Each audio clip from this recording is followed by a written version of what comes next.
I'm Nellie Gregg, and this video will be about Miss Midas by Duffy and the connection to the role of the feminist movement in 20th century art.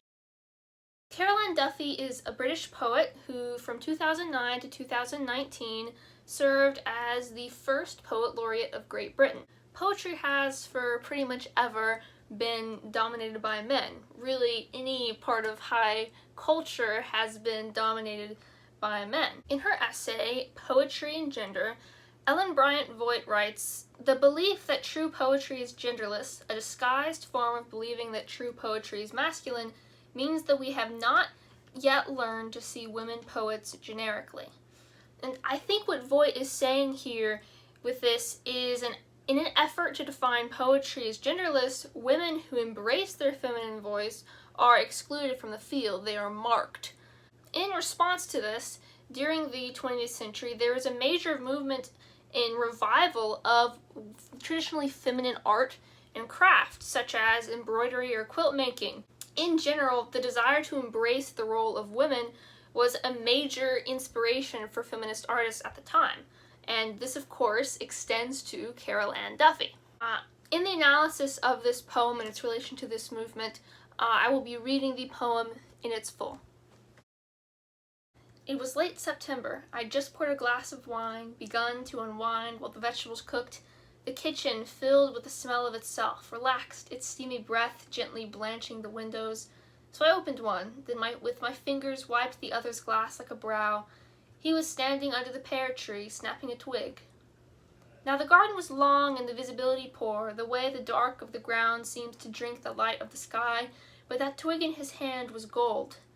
And then he plucked a pear from a branch. We grew fondant d'automne, and it sat in his palm like a light bulb, on. I thought to myself, is he putting fairy lights in the tree? He came into the house, the doorknobs gleamed. He drew the blinds, you know the mind. I thought of the field of the cloth of gold and Miss Macready.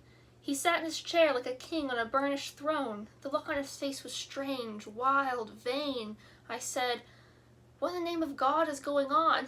He started to laugh. I served up a meal, for starters, corn on the cob. Within seconds, he was spitting out the teeth of the rich. He toyed with the spoon, then mine, then with the knives, the forks. He asked where was the wine. I poured with a shaking hand, a fragrant bone-dry white from Italy, then watched as he picked up the glass, goblet, golden chalice, drank. It was then that I started to scream. He sank to his knees. After we'd both calmed down, I finished the wine on my own, hearing him out. I made him sit on the other side of the room and keep his hands to himself. I locked the cat in the cellar. I moved the phone. The toilet I didn't mind. I couldn't believe my ears, how he'd had a wish. Look, we all have wishes granted. Who has wishes granted? Him. You know about gold? It feeds no one. Aurum, soft and tarnishable, slakes no thirst. He tried to light a cigarette. I gazed entranced as the blue flame played on its luteous stem. At least, I said, you'll be able to give up smoking for good. Separate beds. In fact, I put a chair against my door, near petrified. He was below, turning the spare room into the tomb of Tutankhamun. You see, we were passionate then in those halcyon days, enwrapping each other rapidly like presents, fast food. But now I feared his honeyed embrace, the kiss that would turn my lips to a work of art. And who, when it comes to the crunch, can live with a heart of gold? That night I dreamt I bore his child, its perfect o'er limbs, its little tongue like a precious latch, its amber eyes holding their pupils like flies. My dream milk burned in my breasts. I woke to the streaming sun. So he had to move out. We'd a caravan in the wilds, in a glade of its own. I drove him up under the cover of dark. He sat in the back. And then I came home, the woman who married the fool who wished for gold. At first I visited odd times, parking the car a good way off, then walking. You knew you were getting close, golden trout on the grass. One day a hare hung from a larch, a beautiful lemon mistake. And then his footprints, glistening next to the river's paths. He was thin, delirious. Hearing, he said, the music of Pan from the woods. Listen. That was the last straw. What gets me now is not the idiocy or greed, but the lack of thought for me.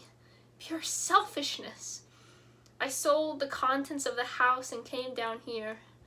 I think of him in certain lights, dawn, late afternoon, and once a bowl of apples stopped me dead.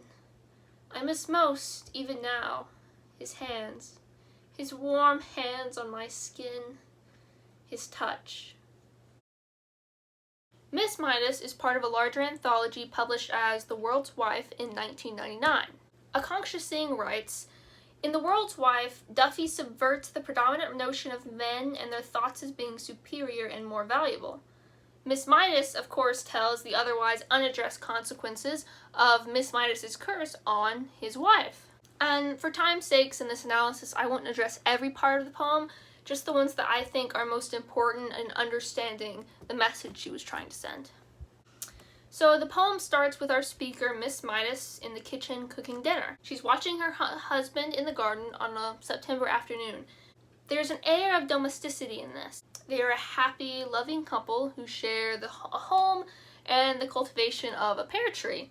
However, this idyllic life begins to break down when Miss Midas notices that everything her husband touches turns to gold. And despite noticing that something was up, Miss Midas still serves her husband his dinner.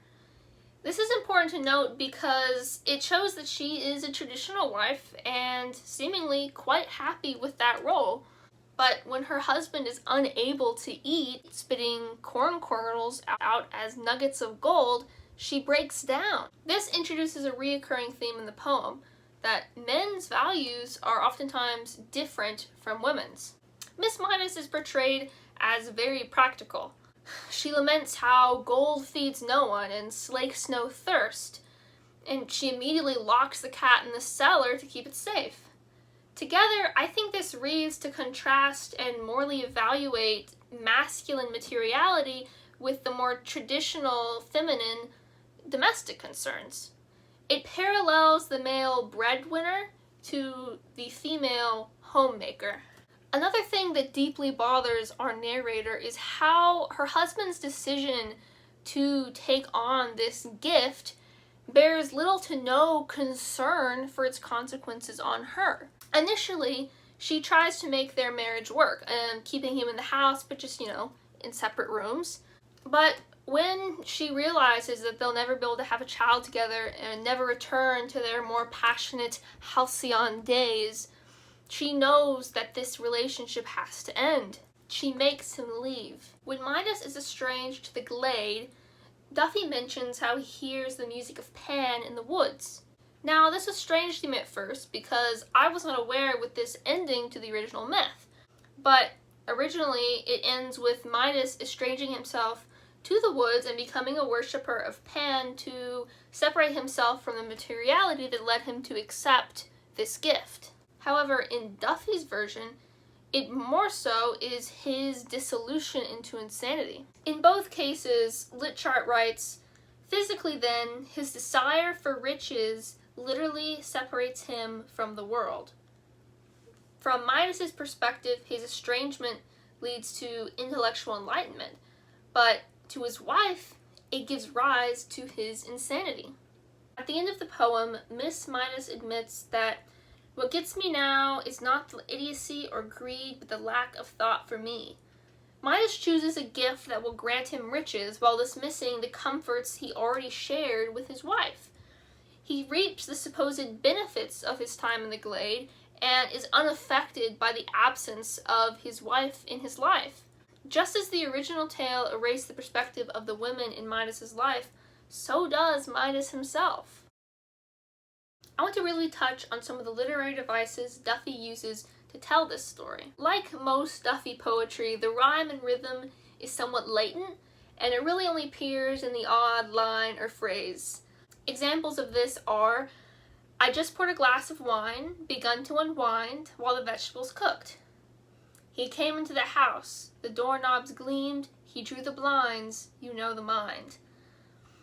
Furthermore, a lot of rhythm comes from repetition, such as when Midas drinks from the glass goblet golden chalice. I think this lack of consistency gives Duffy a lot more freedom than traditional poetry would, but allows her to get away with a lot more lofty language than what would be generally accepted in prose. Speaking of elevated language, Duffy really loves allusions. Obviously, the whole work is an allusion to the story of King Midas, but she really hones it in to describe not only the emotions, but also the setting of the poem. It is in a modern setting, and the allusions she uses reflect that. For example, Midas's touch of gold brings to mind the field of the cloth of gold and Miss Macready. The field of the cloth of gold being a 16th century summit to show off the material wealth of two kings, and Miss Macready being a materialistic nanny in the popular fantasy series Chronicles of Narnia. Duffy iconically uses comedic tone in her works, and Miss Midas is no exception. For example, despite the duress of the situation, Miss Midas still has the time to point out her fragrant, bone-dry white wine from Italy. She jokes to Midas that at least he'll be able to give up smoking for good, and that she wouldn't mind if he turned the toilet gold too. Especially since all these humorous moments happen early on in the poem, I think they represent Miss Midas's stage of denial. She doesn't want to accept that the relationship will have to end, and so she's grasping to this see the best in things mentality as a way of coping with her situation. As I said earlier, feminist art in the 20th century largely focused on uplifting feminist ideals and female voices in general. A large part of this involved the subversion of the male gaze through the female gaze. Right now, when we hear about the female gaze, it's often framed as the standards of objectification that are placed onto men, as opposed to women. Now, besides this idea being academically poorly supported, the original point of the female gaze was the depiction of women by women, specifically the nude female body. Joan Simmel was a pioneer in this de-objectification of sexuality and nudity. In an interview with Simmel, Daphne Merkin writes, "Although representations of nude female figures had been and continued to be a crucial part of the Western art tradition in the 70s, they were mostly done from the male point of view, and frequently had a voyeuristic and titillating slant. Simmel's works subvert this by depicting the nude female body through self-portraiture. A favorite of mine is her painting Sunlight.